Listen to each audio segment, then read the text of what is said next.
yau da sekanti su mai an gana daban an barni an gama daban wata su ba kuma gwana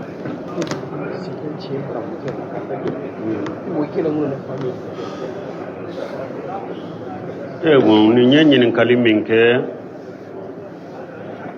ko mɔgɔ dɔw de ka ɲininkali do a bɛ mankan kɛ dɔɔni ye ko mɔgɔ dɔw de ka ɲininkali do ko a ko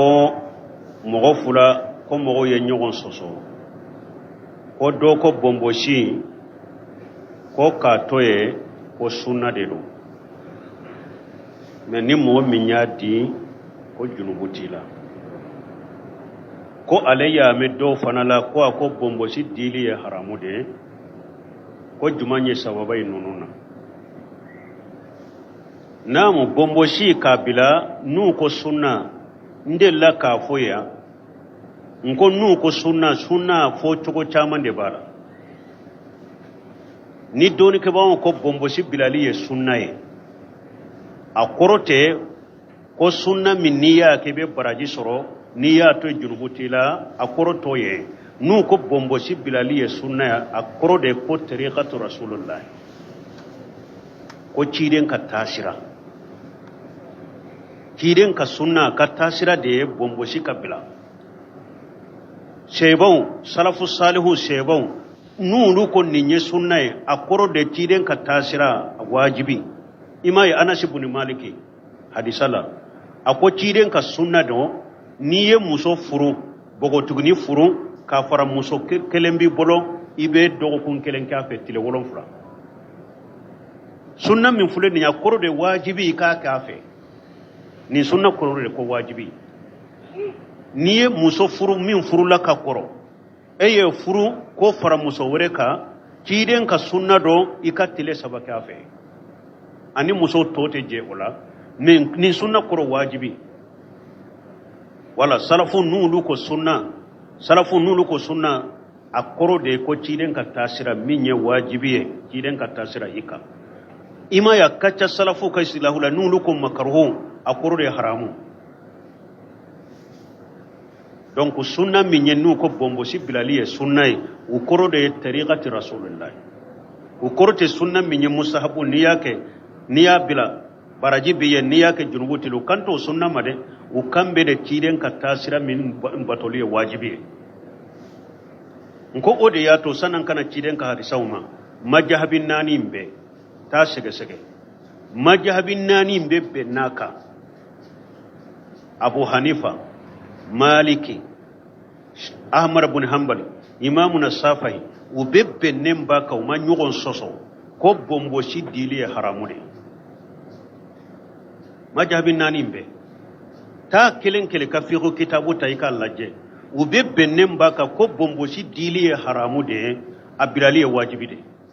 majahabi 4 in bɛɛ awa majahabi min yɛrɛ ye bɔnbɔsi a dili haramuya gɛrɛya ka tɛmɛ bɛɛ kan Maliki de ani fagatu i b'a fɔ nin de ma ani fagatu Imamuna Maliki bolo ni si min filɛ yan i ka dawolo duguma dawolo kɔrɔ Maliki ko n'i y'a di ye bɔnbɔsi di Maliki ko nin si in de n'i ye nin si nin di a ko i ye bɔnbɔsi di la ye tant que gɛlɛyaren b'a kɔnɔ donc ciden ka hadisaw nana a fulliha qassu sawariba wa afulliha ciden ko nun kɔrɔsi a y'a tigɛ a ka yafa bɔnbɔsi ma na cogo de wa firu a ye bɔnbɔsi caya na cogo dɔ wakiru a ka musiriku fɔnkɔ ɲɔgɔn ya na cogo dɔ yala a ka majusiyaw fɔnkɔ ɲɔgɔn ya donc bɔnbɔsi dili ye haramu de a tɛ bɛn silamɛya sariya ma minnu ko sunna n'u y'a jate mina sunna min ye mustahabu ye ko n'i y'a bila fule n'i y'a di fɛn t'i la o sahalen tɛ dɛ ni tigi wa kitabutigiw ko bɔnbɔsi bilali ye sunna ye a kɔrɔ de ciden ka sira min n'a batoli ye wajibi ye u kan bɔ o de ma u kan tɛ mustahabu sunna in ma u kan bɛ sunna min ye wajibi ye dɛ u kan bɔ o de ma donc kuma sahalen ye min ye majabi 4 ma ɲɔgɔn sɔsɔ ciden ka hadisaw kosɔn قرآن آية كسو يا ابن أمة لا تأخذ باللحية ولا براس بومبوشي دي بقرآن كنو بومبوشي كبلا ودي بقرآن كنو بومبوشي كبلا ودي بحديثا كنو حرام أتبع سلام يا سرلا ودي كما سهلين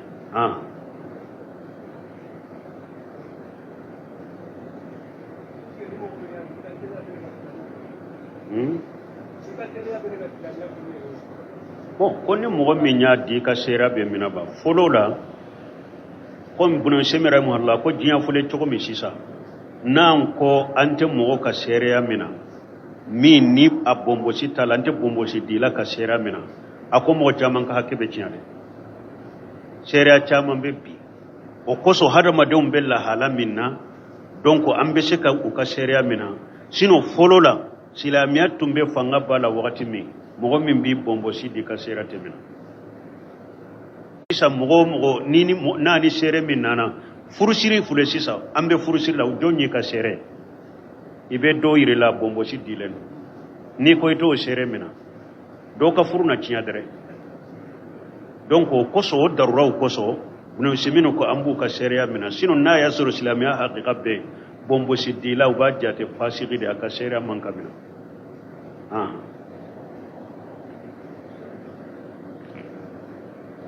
Waalaikum salam.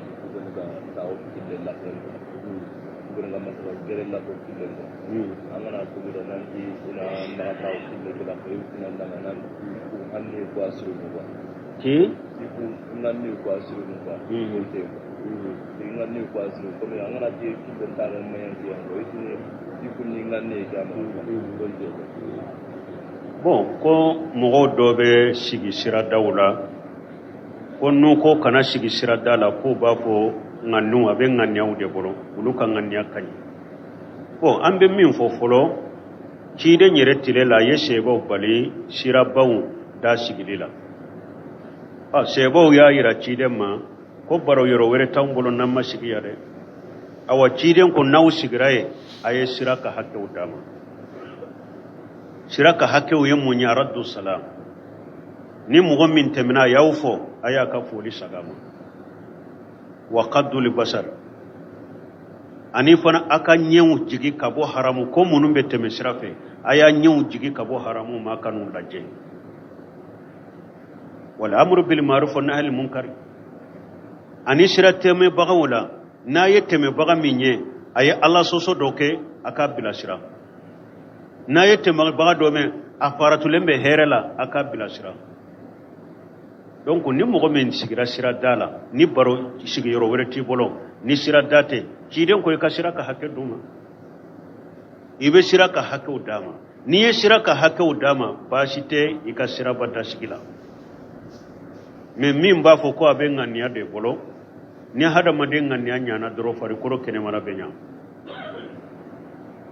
na ya soro cinyaro kan ngania kanyi aka fari koro kene mara benya parce que ciden ko ala inna fil jasad al mudqa ija salahati salaha al jasad kullu wa ija fasara al jasad kullu ala wa hiya al qalb ciden ko sugo bu kelembe far kolola na nyana far kolo be nyana na ciyana far kolo be ciyana ako yeddu sukunye na yasura kaddu sukuntun kanyi ni ala ta forai ciden ta forai atennin kuma sugu jabi ni yayi ni moy bila sira ka konnan jakiye e ba fa bon kora be duskunde bolo duskunde mani ni duskunya na ibe cinya mina da iti ba cinya ma ite jomo ko la kona men ni ya e be nin kuma sugu jabi ko duskun kanya mani de ni duskunya na far ko kene mana be nyaw ne mbenya bolo benya sew benya si hote benya men ni duskun cinya na far ko be cinya o te kuma e kuma min sahalendo ni ada maden duskun ko cinya na doro nyana doro far ko kene mana benya ni yayi pane koro kene mana manye duskunde manye karam soronga fransia tibabu sorongi ma karo ni wala min to onde ara video mana ke mandi wa qasum bi ke wa su ani din tan wala wa ko ka bondo na buli ni est ce ko qal no ni ko wada kan den wa wala me ni nga o figuri na na ya qasum wa ni ngada kan den ma wala ngam mani nyana wa khalsu mbiti lemu kuda ngari ay wa khalsu mbiti wa tapos mi wa yoko mbiti da ngandal kemmin janga wori na lemu kudo fra e babu kuda ko ni ko franci ma ambe ya khalsu mbiti na khalsu mbiti adaga tanyen wala kan ba ado wori na nyam min ngaw fi hada ba adaga tanyen ba te bunne nyemme nyinen ka ko silama mogo dobe se ko to jamana kono ya silama deunde do teriya bewni kafiru ce kafiru bu ka jamana la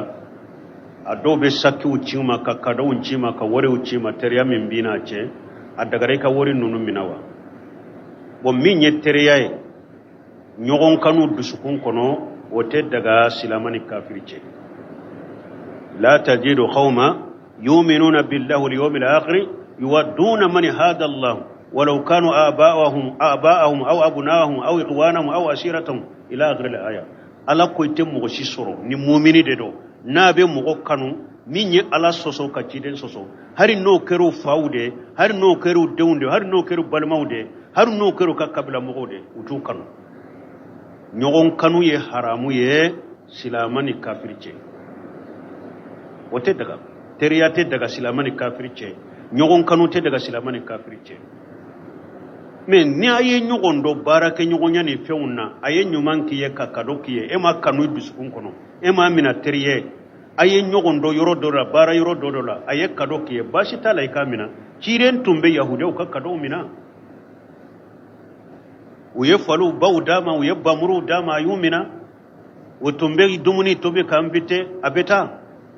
kafiri ka kado ke islamai kamina bashi tala meteriya de kana temena ce nyogon kanu kana temena ce way haramu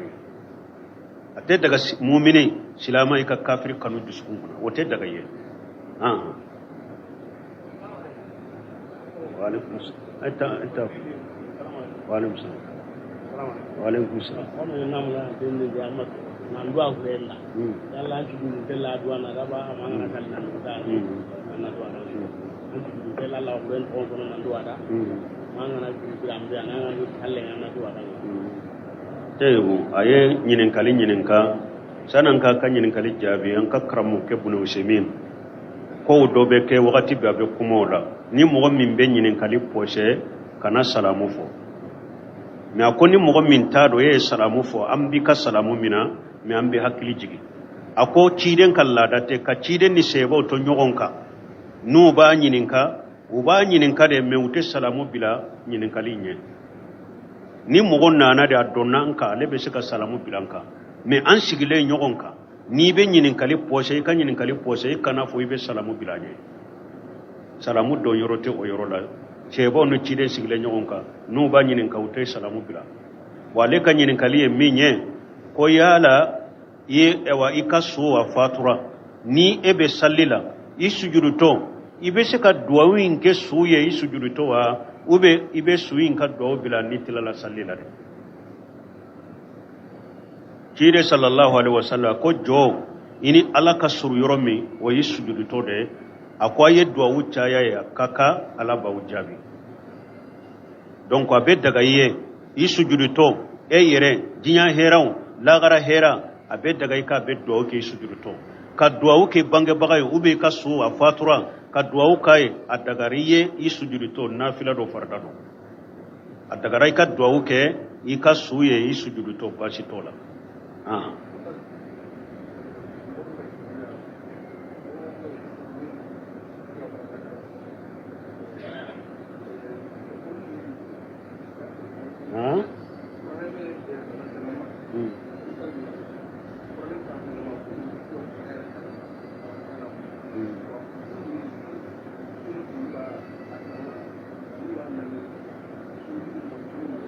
take kai ka femme groupe bara ba kuma ko sobe ko police ya ko kala arabula ore français la kala yalla bo ni ba kala français la ni bo ni ko kala arabula ani uwa tafsir la je kana est-ce que ni mo dile ni mo ba kala arabula so tile paraji la o ni nyai minyin ka mogo do ale te sika qur'ana kala arabula ale français de kala qur'ana franco arabu mumbe iyaro français frankaramu mimbe qur'ana tradition de sebelen do français la kolo inyerete akoro de sebelen fule français na qur'ana mununye frankarabu bo ale ba ke ka qur'ana kolo min kala français nawo akoro min kala français la ani munun be qur'ana kolo kala arabu la ye baraji kelenye wa akanyi nin kale ninde ate baraji kelenye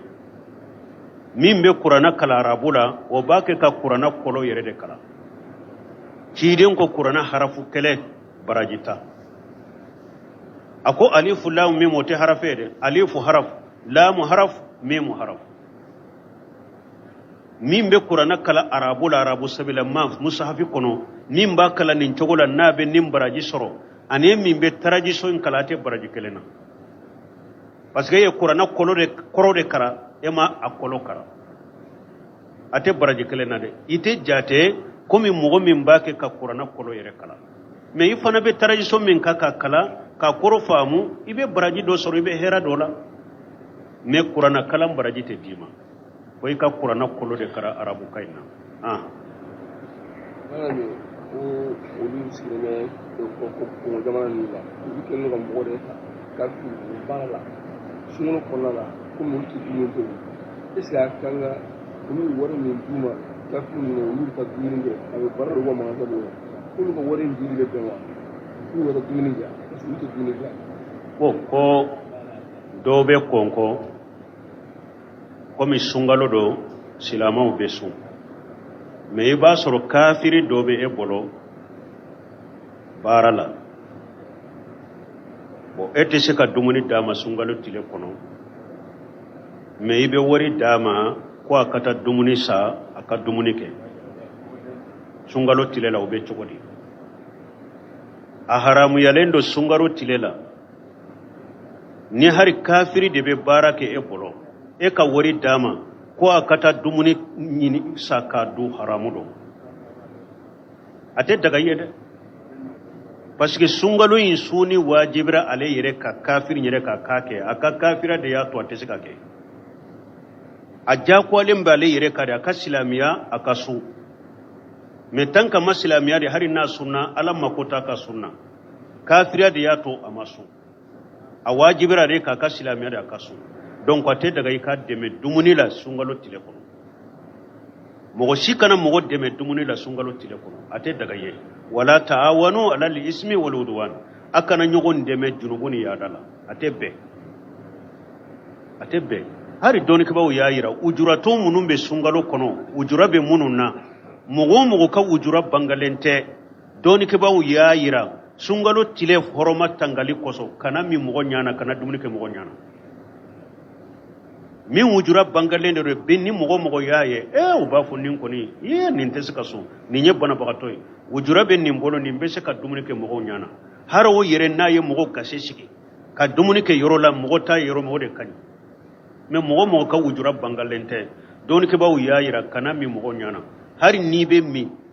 ake dogola ika mogo ka gase sigi ka sungalo gase sigi donc a tebbe ka fo nin ye kafiri de nka ta ka bilin ka barala sungalo tirela ebe wori dama be tay wuli abami ebe wori dama be ta dumuni ta kasa waya haramu de yika iya deme Allah sosun ala kutala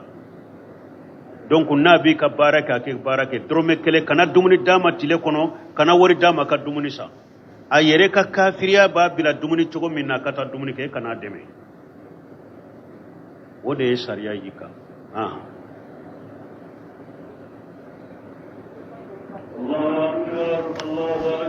Bismillah. Assalamu alaikum wa rahmatullahi. Les frères, je voulais juste vous faire un petit message par rapport.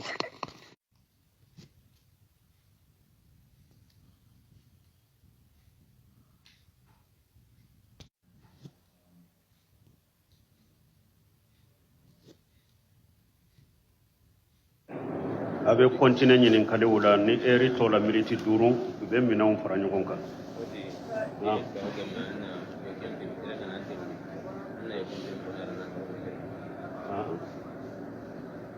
ni ñinin kale min ke ko yala be daga ika fere fe ika minam piri fo mo ki to misiri lawa ci don ko sallallahu alaihi wasallam ni fere akwa tebe misiri kono naye mo me abe fere ke misiri kono aka fo ala kana barika do ka fere la akala kana to ni be tono sorala donc piri fori misiri kono atebe oye fere de donc ke ba wuya yira ni koni ka fere ke kenema ini mogo benna fere fenna yasa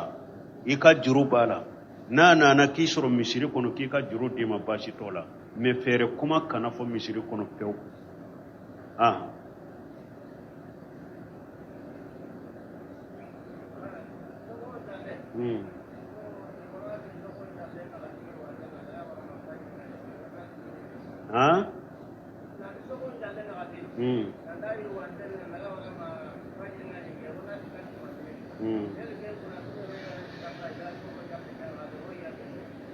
ni ɲɛ min ɲininka ko safo sali ko dɔw ko safo sali wagati bɛ taa fo ka taa fajiri ko dɔw ko minimi ko o la ni mɔgɔ minnu bɛ da ka fajiri sali o bɛ cogo di ka safo sali o bɛ cogo di kuma sahalen ye min ye safo sali a wagati sugandiden a da ɲɛ su tilancɛ de ka taa ni bilema ni tile binna bilema min bɛ tile bin fɛ n'o dɔgɔra safo wagati y'a ta o la fo su tilancɛ a wagati ɲuman ye o de ka tɛmɛ su tilancɛ la ka taa fajiri yɔrɔ la o ye darura de maanaam mɔgɔ min n'i ɲinana darura y'i sɔrɔ i ɲinana ou bien darura dɔ tun b'i la i ma se ka sali ayiwa tilancɛ la o ye daruratigiw ta de ka tɛmɛ tilancɛ la ka taa fajiri la o ye daruratigiw ta ye mais ni darura t'i la a wagati da ɲɛ su tilancɛ de mais o n'a yɛrɛ n'i ye cɛ de e bɛ dugu kɔnɔ misiri bɛɛ diyagoya wajibi taa sali misiri de la cɛ ni ujura t'i la i ka taa sali misiri la n'u bɛ sali hali ni misiri bɛ sali wagati kun fɔlɔ de la e kana safo yagaruya ko n'i bɛ da i b'a sali diyagoya e ka taa sali misiri jama fɛ tant que i ye cɛ i bɛ taa sali jama de la donc muso min ni misiri sali ma wajibiya kan n'a ko a b'a bila n'a a bɛ da a bɛ safo sali o yɛrɛ su tilancɛ kana se ou bien a ka da su tilancɛ baasi t'a kan o la mais ni e ye cɛ de ye misiriw bɛ sali wagati min na diyagoya taa sali misiri de la e kana safo bila ko n'i bɛ da i b'a sali jama sali de wajibira i kan wa alaikum salam min bɛ kɔfɛ antilote kan na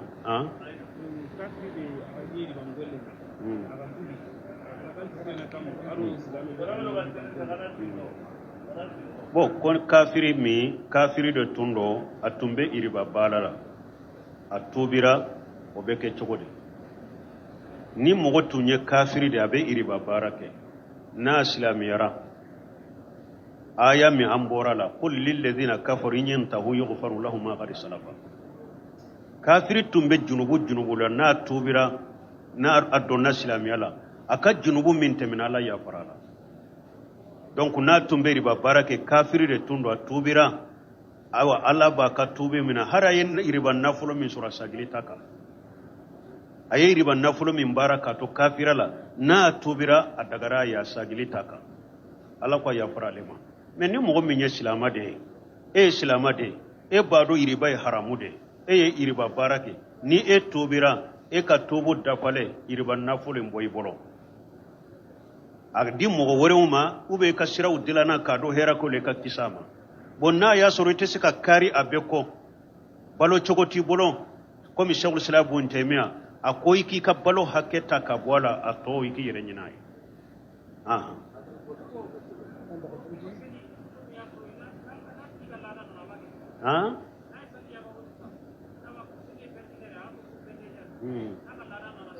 bon ko ni muso min ye sali yagaruya laada nana tant que wagati ma bɔ laada nana o kɔnɔ a bɛ ni laada nana a tɛ se ka sali ni laada sɛnɛra sarali t'a kan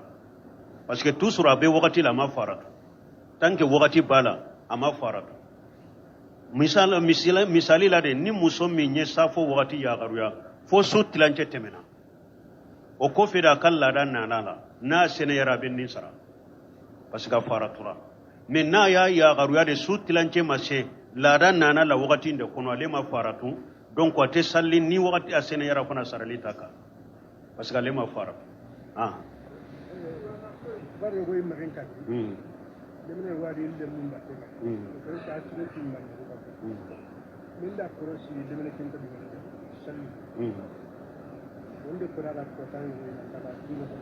aga yere be fi mare ma ko ko ta nahi ani re do ni birani ti Allah na mara Allah ke ta anta gemi ko ta hilandi ken ko da kadin ni ita indi ngol ta hilandi ni ko ngena na bisi da bara fakan banke ni sidi na fakara ni da anta sal donc ita ngana illo gongo ni tanan yana kamata sikani na ko na fata mais sasa hadi ne wara anta ari masallu katini wara da ibran awang yede panas ka ite gongo ni sikani mangera no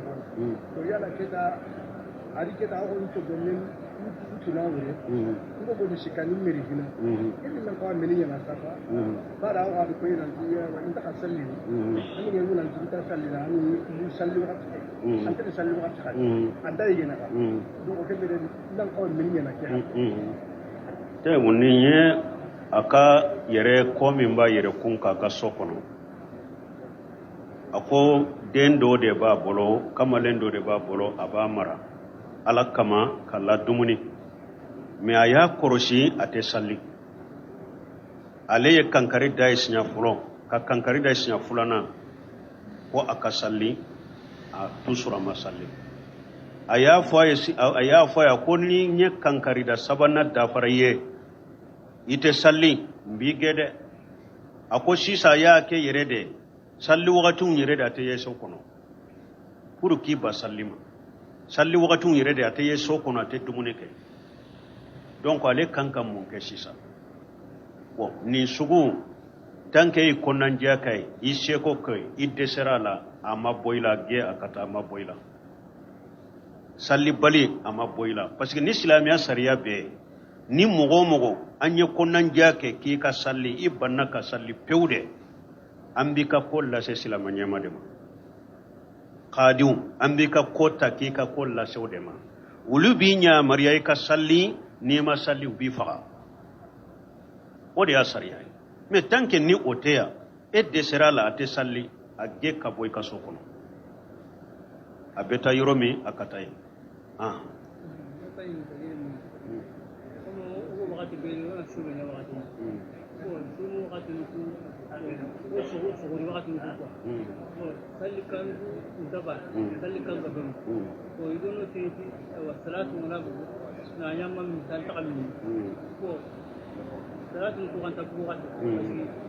udah fahamu ni nyanyi ni kalimin ke ko komi sungalo do suguriun awa misiru te wakati kelena salatu te bo wakati kelena e ba ke chukudi mo min ni yere be fajiri do ni yere ye ala ko re wakulu washrabu hatta yatabayyana lakum qaytul abyad min al qaytil aswad min al fajr mo min yere be fajiri kene do ni yere ye ala ya dilo fajiri kene de la ala ko yimmi ika dumuni ke fo fajiri jeman ka bo fajiri fimana ne yere be fajiri do ni yere dilo la fajiri de la ama dilo ika salatu bola makono ama dilo ika application makono ni yere be fajiri do ni yere dilo la fajiri de la ni ba do fajiri mase immi ka dumuni ke ni ya do fajiri kene cira bi yere mina adila la odela mo ni mo min todo don ke bawo ya yira misiri ka chogo ebe kimina ibe salli misiri mina uluka salatu konte ki yere mina wala ebe kimina ibe salli misiri mina e ka jate mina uluka salatu la nu ka salatu bora ibe yere mina misiri to ima kotola ibe salli yiro min jate mina oka ni te fajiri doni yere don ke bawo yemmi fonni nya wenni de